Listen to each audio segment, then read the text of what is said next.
Alright guys, welcome back to another video. Me, Kevin Justin. In today's video, we are back with Hannover 96, as seen in the title and the thumbnail, of course, with episode 3.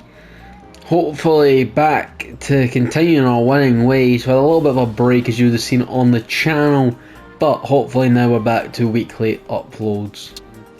Kirk, Thomas from the edge of the day, but couldn't quite beat the goalkeeper. It's like a BL. He gets in Nielsen. It's Kirk and we're 1-0 up. You love to see it. After 20 minutes, Kirk manages just to find the space to tap it past the goalkeeper. A perfectly worked team goal coming right from the corner, which we just couldn't score from. And then we actually just work it back out wide, as you can see with BL. He knocks it back in. Nielsen's there. A nice lovely pass, and Kirk is there. They just pass it into the back of the net. Perfectly worked goal. Needs to look to try and beat his man. He does beat the number 5. He's looking to try and drive towards goal here. He opens up the left foot, and he does. Finding the back of the net. It's the same side of the goalkeeper again we went for. Just putting it right down the left hand side of the goal. It's a perfect run on the counter attack from Bier. It's a nice solo goal. He beats the number 5. And he notices, I can run in here. The centre backs have not kept the line well enough to try and make sure they do not leave a massive gap. And he just has to put it past the goalkeeper in the one-on-one. They've made a first half substitution literally just before the break. Wasn't an injury, it's just as soon as the second goal went in. And I thought the number 9 was actually quite decent. I don't know if any clips have been shown, but the number 9 was really good at the hold-up play. Now they've taken him off. Let's see if the man in the second half shows up, but a bit of a pointless sub to make in the first half with like a minute to go. Dong Kyung to deliver. Thomas does not rise the highest as the man who looks like Peter Cech has managed to get on the end of that cross, and I thought he was perfectly going to put in the top bins above Tojan. Full time here, another victory for Hannover. Zieler making a few big saves towards the end. However, I think Hansa, Rostock, however you pronounce it, weren't that bad a team. We just showed our quality in the key moments, in defence, in goals and in attack. Before we continue with the rest of today's career mode episode, I'd like to bring you an announcement that we will be promoting my Movember link. You can either donate to the link that I've made for the page or just the main Movember link. We've been promoting this since last year in November, and we're back here again, this time with our own page. Last year we were promoting someone else's page. Now this year I decided to make my own. I put the target £100, doesn't mean we'll make it, but it's a good cause to do with men's mental health, and I hope you donate. We're away for the second game of the episode. 3 changes to the side as this team we're against are in a relegation battle, so I think a wee bit of rotation with the Japanese boy coming in at right back, who was the first team right back before we got Tojan after your fan vote. Tony Watt coming in at striker, and Valencia the backup keeper coming in, who will become our first choice come the time that Zila leaves. Kirk's running in here. He tries to just dink it past the goalkeeper, but it's a great save. For a side that's fighting relegation, they've not looked too bad. And as I was saying that, they've managed to just get the goal to go in front. They've not looked bad at all.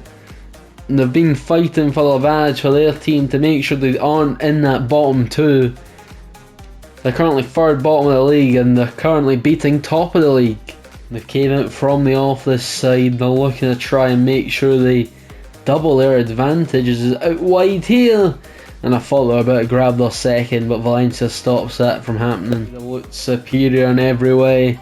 However, one misplaced pass, and Saul Backens managed to play through Kirk. It's Tony Watt with the tap in. It's not the nicest of goals, but we need to take it when it's available, and the Scottish striker gets yet another goal for the club. When he gets his chances, he does seem to be like a very good signing. Definitely, arguably our best striker. Between him and Nielsen, it's quite close. A misplaced pass from the opponents, and now we managed to just get them into a typical FIFA goal against the best in the division, if we're also going off the standings.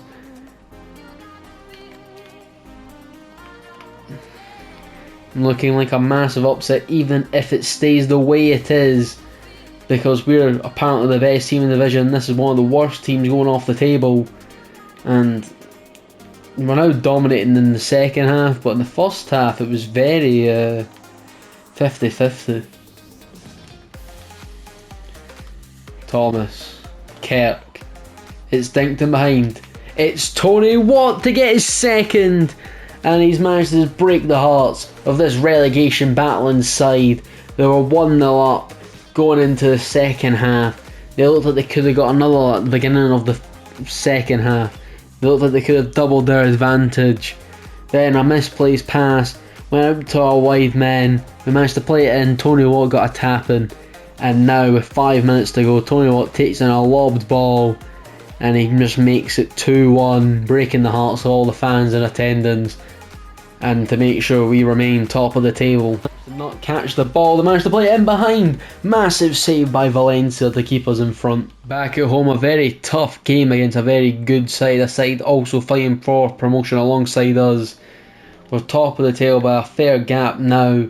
8-point gap. It's just because a lot of teams have been drawing, but that doesn't mean they're bad sides. You know, we're only a couple games away from being back below them. And not a lot done in this match as we try and play it through to Tony Watt. He's got to go by himself here. Goalkeeper just gets enough to get out for a corner. Biel knocks it back to Kirk. Kirk gets in. Tony Watt towards the back post. Just couldn't get on it. Brabeck needs to get back into his position. He does. The number 10. He plays it in the number 9. And it's the captain. It puts his side in front. As the number 9 Klaus puts it past Zieler. And it's the side's first shot on target. And they've showed why they're in this promotion battle alongside ourselves. As we're just trying to stop them from turning. And then it just left that one man free.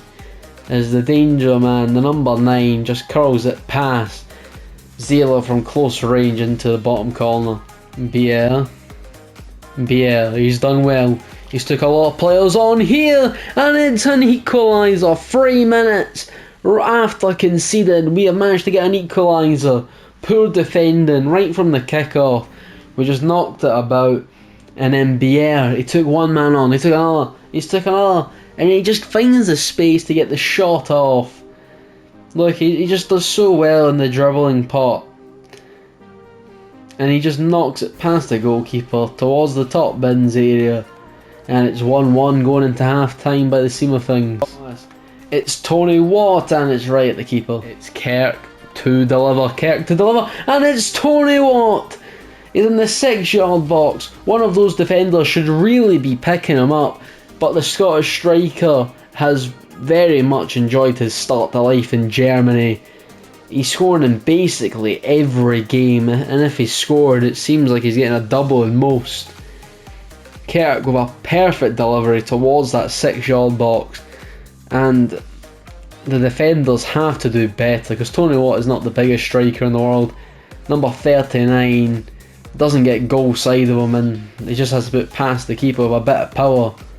And it's 2-1 from a game that we were 1-0 behind early doors in the game after 40 minutes. 15 minutes to go. Number 39 knocks it down for Hack, and the number 39 almost gets the equaliser for his mistake. Oh, it's a ball through. It's Tony Watt, and he knocks it past the keeper. The bouncing ball. It was a lovely through ball by our holding midfielder.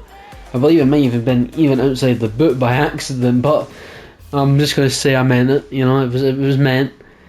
Look at this, a ball by a holding midfielder, yep, outside the boot. It just takes a bit of a bounce, and that's really what does the keeper with the finish.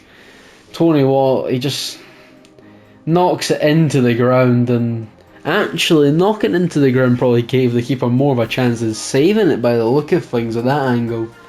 It looks like it was just knocked, it wasn't knocked on the ground, it was just played across the ground. It probably would have been a harder shot to save, but it's now 3-1 at a game that, in my opinion, probably should be a draw. I don't think either side have looked fantastic. And it's full time, 3-1 in a game that probably should have been 2-2 if we're being totally honest, because that was a very 50-50 game, but we showed our finish, and unlike our opponents, an away game against St. Pauli, a side that I'd imagine many of my followers and subscribers prefer over in Germany. Them or Dortmund, it seems to be the two favourites. Steen, oh my goodness, they've managed to hit the post. That would have been some fantastic goal by St. Pauli if that was to hit the back of the net. Half time, and St. Pauli have looked like the better team so far. Not our best game. They've really done well at making sure Tony Watt and the wide players, our front three, are barely in the game. And as you've seen, as the early strike, they did look at the team that looked the most likely to get the goal with that wonder strike that hit off the post. Number 14 here. Number 14 gets a shot off. Bear dinks it back. It's Kirk. Oh, and what a save. That was going to be some long-ranged effort to beat the goalkeeper. Is there a chance for a late winner? It's Tony Watt. It's Tony Watt. If anyone was ever going to score a late winner, you know it's going to be him in the form he's in. Tony Watt manages just to get in that bottom corner when it looked like it was heading for a 0-0 draw.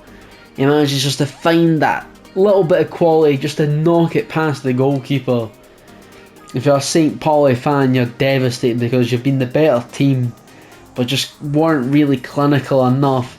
And it's not the best of strikes by Tony Watt, but it's just good enough just to take it away from the goalkeeper. I think the keeper should be doing better to get down early, because if he gets down early enough, it's never a goal, but we'll take it. And it's the final game to finish off today's episode. We're at home. It's another team fighting for promotion. Can they be the team to beat us for the first time in the league? It's up. Up gets his shot off, and Zieler need to make the big save there. It's up here, he gets it in, and Zieler making a massive stop as it looked like they were going to take the lead. Up. And it's the number 9 at the near post. It's been coming. Yet again, we've not played well from the off. And this time we've been punished earlier than we have in the other games this episode. Number 9 knocks it past our defender, but thankfully the strike itself wasn't as good as the build-up play. Number 9, oh what a save, Zeal, to make sure it stays at 1-1. Oh, and they're going to make it 2. I just knew that was going to happen. I knew as soon as they were starting to look a wee bit better, they were just going to punish us. They have that bit more quality that sides like St. Pauli have failed to do against us. And as you can see, it's a poor pass. We tried to force it out, and the finishing from the number 25 shows just to curl it towards that post. Yeah, a wee bit lucky that it hit off the post, but the strike's good enough, and it's a deserved 2-0 lead. We've not been good enough. We just have maybe almost got lucky enough to try and equalise, but the game's looking a bit hard to try and get anything from this game now. It's been pretty good result wise, but it's a sour note to end on. Let's hope that next time we can start with a bang.